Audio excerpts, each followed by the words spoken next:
एक छोटे मंद कमरे में एक टिमटिमाती हुई तेल की लालटेन नाचती हुई परछाइयां डाल रही है, जो दृश्य को मुश्किल से रोशन कर पा रही है।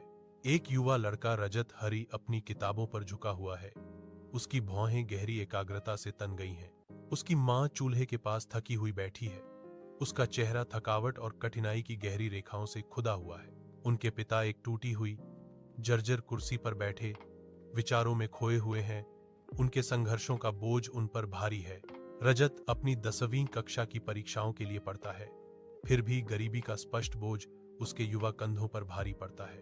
वह अपनी पढ़ाई जारी रखने के लिए तरसता है, एक जलती हुई इच्छा जिसे वह भारी मन से जानता है कि यह एक असंभव सपना है।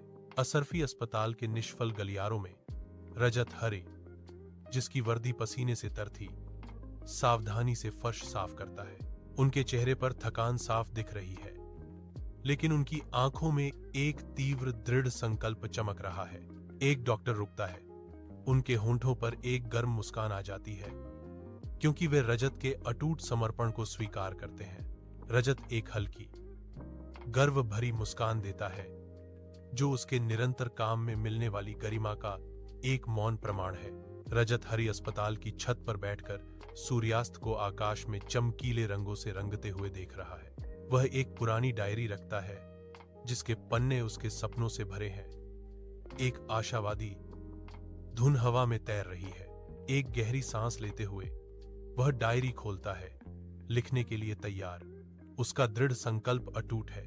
हालांकि यात्रा लंबी है, रजत हार मानने को तैयार नहीं है। उसकी भावनाएं बुझती रोशनी के खिलाफ प्रज्वलित हैं।